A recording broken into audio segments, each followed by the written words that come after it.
Legal de foda, né?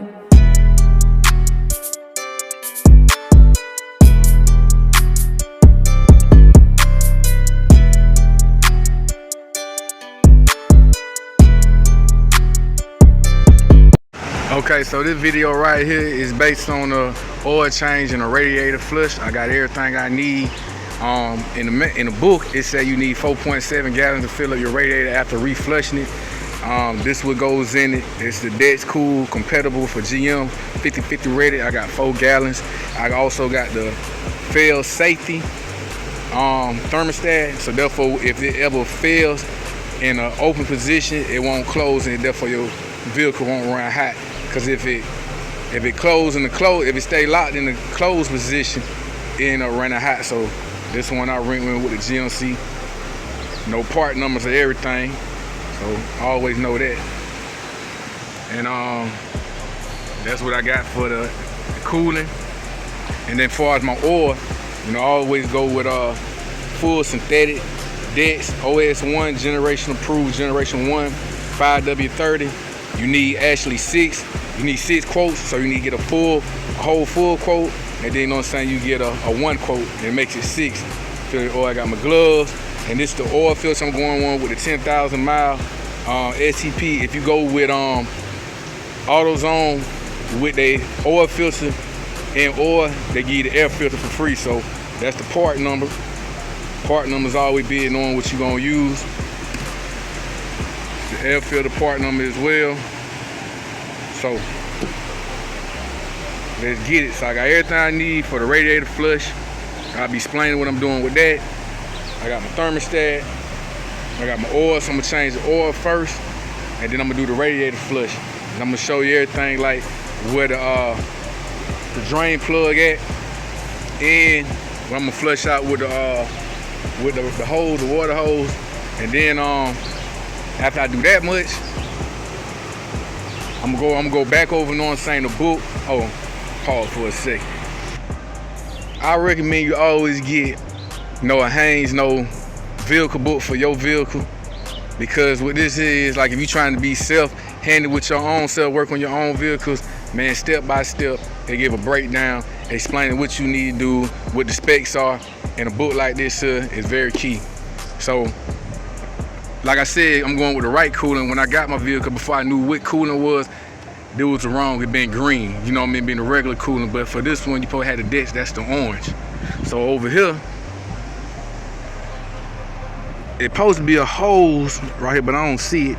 But the drain plug, I don't know if you see my hand, the drain plug right here. So I'm gonna drain that out. I'm gonna do all that. I'm gonna let that cool off a little bit, and then I'm gonna go ahead and do the oil change first, and I come do this radiator. You know what I'm saying? Last. So we're gonna top off this oil. Y'all stay locked in with me. I'm gonna full it. I'm gonna top up all my fluids, and then I got 4 gallons of the antifreeze coolant. So I'm gonna add a little water, which you really don't have to add with that, because it's 50/50. I should have got a full, then add, but we're gonna make it do what it do. Stay locked in.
Okay, pros and cons.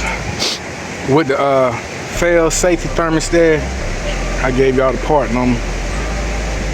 With this application on this truck, it comes with already the housing thermostat. I'm assuming you have to replace the whole housing that comes with thermostat, or this might push down. As I see some grooves right there where you see my finger point to. Well, this one turns out, but this one's like inside.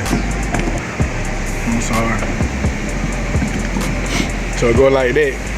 So I ended up breaking. I thought maybe I was trying to get out these grooves, but you can't do it that way. So this the right one, same application of the house, the thermostat housing. This is the part number. That's the right thermostat.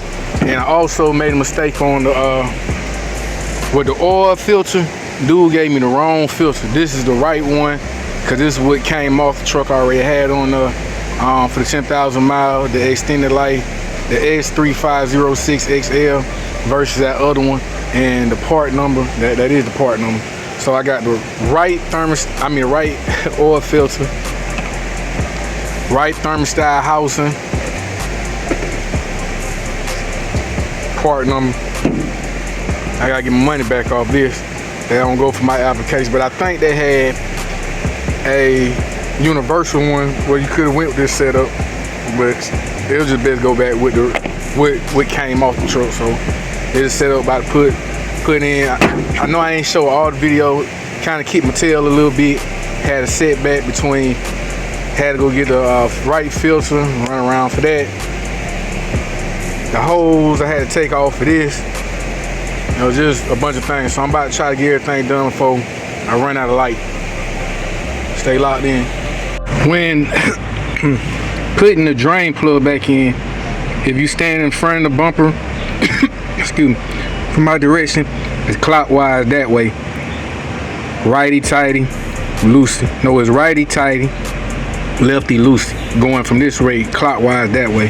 So I got a snug hand tight. So what you'll put a vice grip somewhere over top of it. Don't try to get it on the groove. Try to get it on the rubber part and turn it. But snug it tight. It ain't gotta be over tight.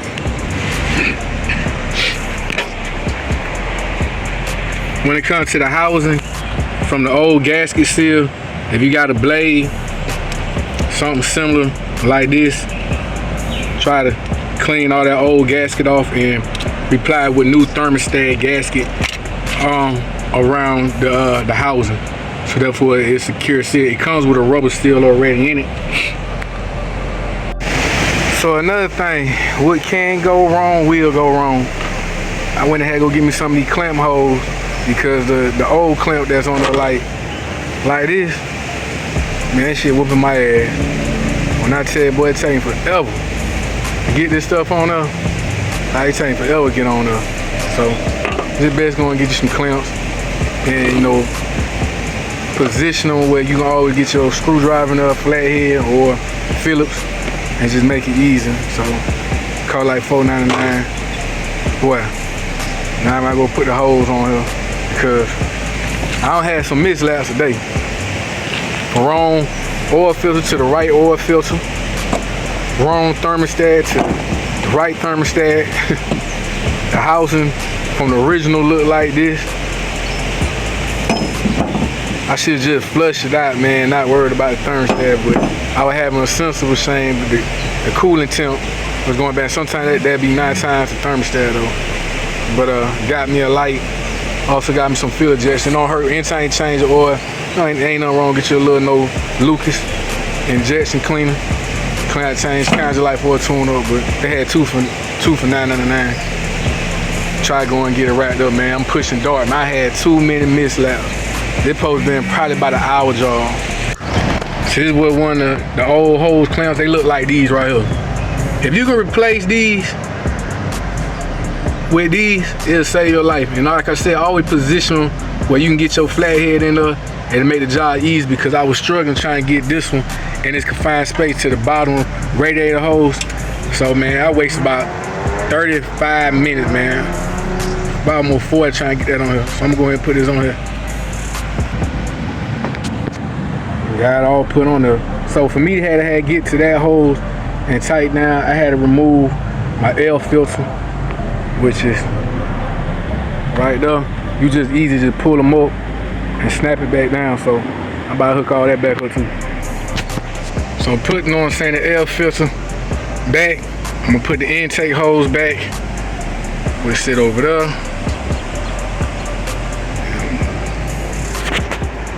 Intake hose back on. I'm gonna tighten 2 bolts down. Also, when flushing the radiator out, you know, you stick a water hose, or you know, your garden hose, as they might call it, but it's a water hose, straight down and just flush it out until you see the other end to where, hold on, to where, let me see, right there where you see the drain plug for the radiator. You turn it this way if you're facing on the front hood, and you tighten back this way. Now some of them supposed to come with a hose that be in this line on the radiator where it's a drain plug. Let me see how I get to it. Since the drain plug, you pull it straight out and it'll drain faster. Or if you have some that a hose that can go on top of here and you can point in the direction, so therefore you know all that old, you know what I'm saying, coolant don't get on your metal. Just make sure you tighten back this way, loosen it that way, loosen that way, tighten this way.